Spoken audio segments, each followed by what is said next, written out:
Hello दोस्त, एक के बाद एक पहले 126 कैंडिडेट, दूसरा 94 कैंडिडेट, वेटिंग लिस्ट का बड़ा पैनल और कह सकते हैं एक ही जगह है एसीआर साउथ ईस्टर्न रेलवे, जिसको आरआरबी के टर्न में कन्वर्ट करेंगे तो रांची होगा। और साउथ ईस्टर्न रेलवे के अगर मुख्यालय के टर्न में बात करेंगे तो कोलकाता होगा। और जोन के कहिएगा तो जोन कई सारा आरआरबीओ से अपने यहाँ डाइवर्सन पैनल ले चुका है, तो यहाँ भी डायरेक्ट मेडिकल एग्जामिनेशन के लिए पैनल दे दिया गया है, जिसको waiting list panel special panel के नाम से दिया गया है। तो चलिए दोनों एक तो देख लिए थे पहले वीडियो में, दूसरा वीडियो देखना हमें बाकी रह गया है। तो यहाँ पे देखिए, पहला है आरआरबी गुवाहाटी से साउथ ईस्टर्न रेलवे में, यहाँ पे है 216 कितने 126 कैंडिडेट का, सॉरी। और यहाँ पे अगर देखेंगे तो 94 कैंडिडेट का आरआरबी मुजफ्फर से पूर्व से साथ के साथ waiting clear cut off decrease करके जून आपको ला दिया है साउथ ईस्टर्न रेलवे में।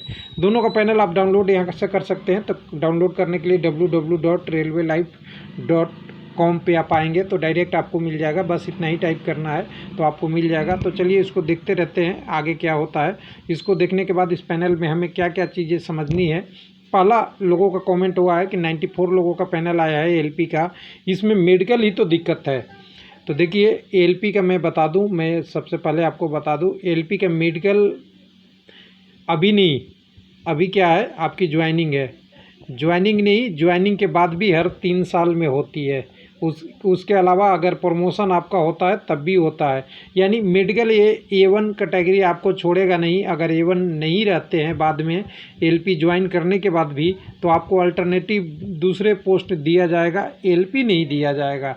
ये भी एक ऑप्शन है, ध्यान दीजिएगा। तो A1 मेडिकल ज़रूरी है एलपी के लिए, क्योंकि सिग्नल देखना आपकी I6/6 होना चाहिए, यही एक इशू है, बाकी कोई दिक्कत नहीं है। क्योंकि अगर ऐसा नहीं होता है तो रेलवे मानता है कि एक्सीडेंट प्रोन एम्प्लॉई ही रहेगा तो हमारा काम कैसे चलेगा, बस ये कंसेप्ट है, बाकी आप समझ लीजिएगा।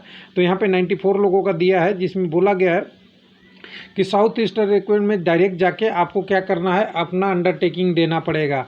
किसके लिए? दोबारा मेडिकल के लिए। देख लीजिए यहाँ लिखा हुआ है, कुछ लोग बोलेंगे नहीं दिखा दो।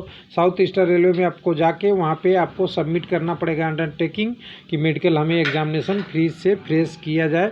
94 लोग का कैंडिडेट है, 94 में 2 है एलपी इलेक्ट्रिकल में, आपके टोटल 53 कैंडिडेट हैं। और 53 का भी बाइफिकेशन ये है कि यूआर के लिए 35 और ओबीसी के 18 हैं।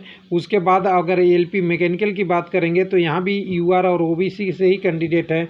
यहाँ कैंडिडेट टोटल 41 है, जिसमें यूआर का 25 और 16 ओबीसी से हैं। टोटल कैंडिडेटों की संख्या यहाँ पे अगर 60 और 34 मिला दे तो ग्रांड टोटल होता है 94। हिंदी में देखना चाहेंगे तो हिंदी में नीचे है, इसका डिटेल है। तो इन 94 लोगों को फिर से बधाई। अगर मेडिकल पास करते हैं तो आपको एक जॉब साउथ ईस्टर्न रेलवे में एलपी की क्लियर हो रही है। तो अब लोगों का सवाल उठेगा साउथ ईस्टर्न रेलवे क्या है। तो ये देखिए, यहाँ पे आपका गुड्स ट्रेन बहुत चलते हैं, ध्यान दीजिएगा। गुड्स ट्रेन इस एरिया में बहुत चलते हैं साउथ ईस्टर्न रेलवे में, झरिया धनबाद ये वाला एरिया है। यहाँ पे लोडिंग अनलोडिंग बहुत सारा होती है, इसलिए यहाँ एलपी की बहुत डिमांड रहती है हमेशा, ऑलवेज।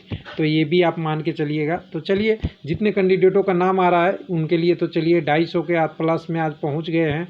देखते हैं आगे आने वाले दिनों में क्या होता है। कुछ लोगों का कमेंट रहता है टेक्नीशियन का, तो टेक्नीशियन का देखिए 134 136 का सिकंदराबाद में आया है, लेकिन टेक्नीशियन में कोई जॉब एम्प्टी होगा तभी तो देगा रेलवे।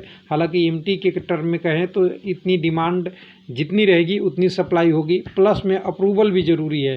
तो यहाँ पे एलपी का अप्रूवल हो गया था, जैसा आपने नोटिस देखा था। अगर टेक्नीशियन का भी अप्रूवल हो जाता है तो उसको भी दिया जा सकता है, ऐसा नहीं कि रेलवे में जॉब नहीं है।